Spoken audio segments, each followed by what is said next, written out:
Halo Sobat F Klaus, new normal. Makanan apa lagi nih ya? Berita peluncuran aturan tentang new normal oleh Kementerian Kesehatan dengan cepat bergaung di seantero negeri melalui keputusan Menteri Kesehatan nomor 328 tahun 2020 dan disusul dengan surat edaran Menteri Kesehatan nomor 335 tahun 2020. Pemerintah ingin menegaskan bahwa new normal itu bukan hanya sekedar jargon belaka. Entah mulut siapa yang pertama kali mencetuskan istilah new normal. Tiba-tiba saja kita sebagai masyarakat awam mendengar istilah tersebut dalam penyampaian Ketua Tim Pakar Gugus Tugas Percepatan Penanganan COVID-19, Wiku Adhisa Smita. Secara umum, new normal diartikan dengan menjalankan kegiatan secara normal seperti sebelum adanya corona, namun ditambah dengan perubahan perilaku untuk menerapkan protokol kesehatan di setiap aktivitas yang dilakukan. Harapan utama yang terbersit dalam kedua aturan tersebut pastinya agar masyarakat Indonesia, khususnya pekerja kantoran maupun industri, kembali berperan aktif memutar roda ekonomi negara, walaupun dalam berbagai kondisi yang tidak biasa. Jadi bagaimana kesiapan pemerintah dan masyarakat terkait new normal ini? Jangan skip videonya, saksikan terus.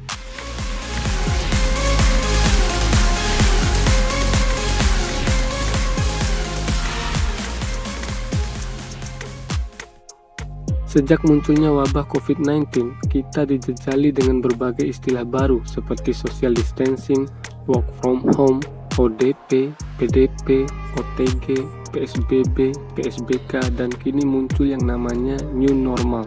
Menghadapi istilah baru itu saja, masyarakat kita ini sudah kaget, apalagi harus dihadapkan dengan kenyataan di lapangan berupa angka kematian. Banyak anak kehilangan orang tuanya, dan tidak sedikit pula orang tua yang meraung-raung ditinggal mati oleh anak kesayangannya. Wabah corona telah mengubah secara drastis tatanan hidup dalam masyarakat.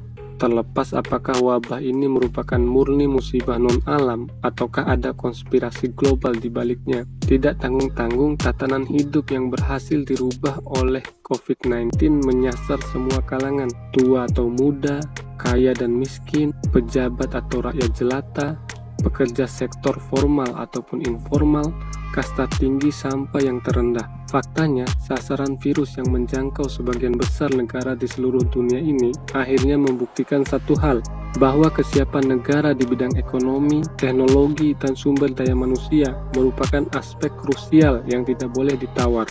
Badan Pusat Statistik mencatat angka kemiskinan tahun 2019 itu masih berkisar di angka 9,22% atau setara dengan 24,79 juta jiwa. Bayangkan angka yang sebegitu besar itu adalah semuanya berbentuk manusia, baik bayi, remaja, paruh baya, sampai lansia.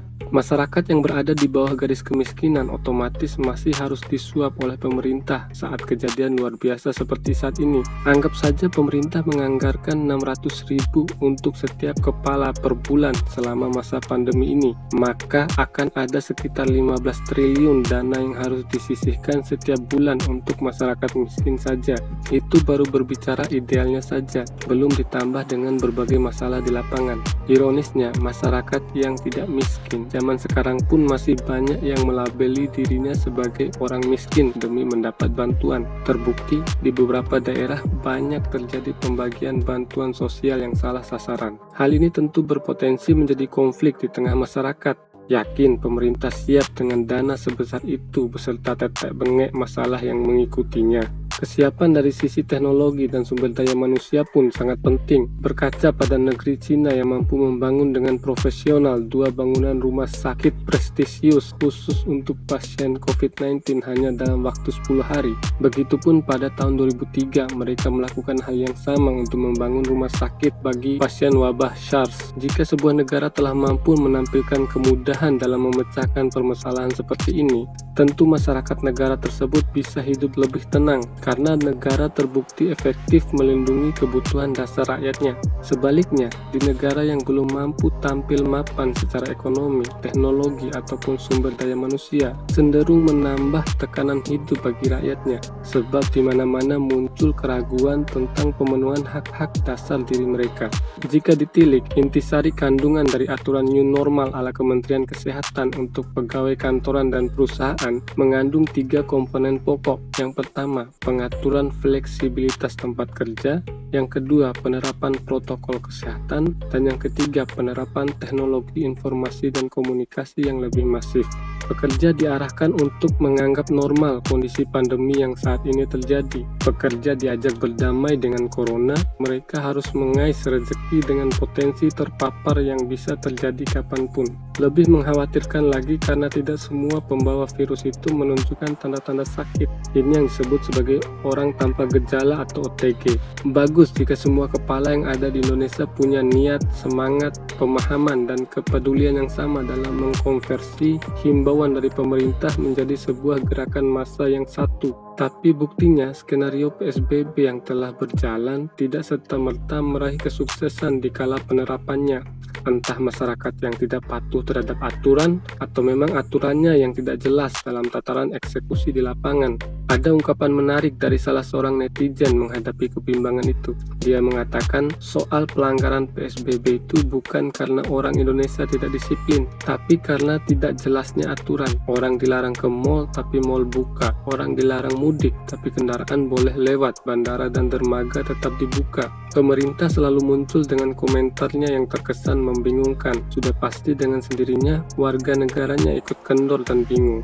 Nah, sekarang protokol dengan nama new normal untuk pekerja kantoran dan industri sudah digulirkan. Fokus utama yang disasar dalam tahap awal ini adalah sebanyak 4 provinsi dan 25 kota kabupaten yang dinilai telah siap untuk menjadi kepanjangan tangan dari pemerintahan pusat.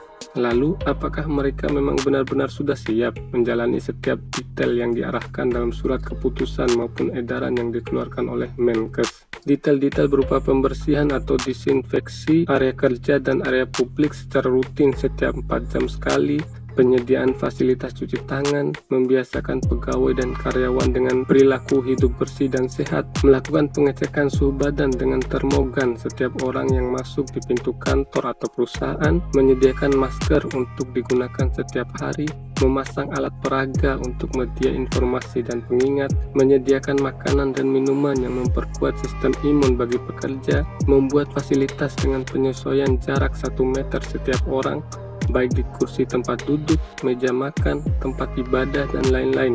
Masih banyak sekali detail yang harus dilakukan oleh setiap pekerja. Yakin institusi ataupun perusahaan sanggup melakukan ini? Detail yang tertera dalam aturan pemerintah itu sangat tidak murah untuk penerapannya di lapangan. Logikanya, barang mahal yang berseliweran di sebuah pasar itu butuh waktu yang lama untuk dilirik oleh pembeli. Kalaupun ada yang beli, pasti orang-orang dari kalangan tertentu. Itu pun jika barang mahal itu sudah terbukti kualitasnya. Lah, sekarang pemerintah mengeluarkan aturan bertubi-tubi tanpa eksekusi yang mumpuni. Tingkat kepercayaan masyarakat adalah salah satu indikator yang tidak bisa berbohong. Aturan sebelumnya saja belum terbukti efektif dan dipatuhi secara menyeluruh. Kini disodori lagi dengan aturan baru. Jika aturan dibuat untuk dipatuhi, maka alangkah bijaknya untuk diseriusi dahulu tentang hitung-hitungan kesiapan ekonomi, teknologi, dan sumber daya manusianya.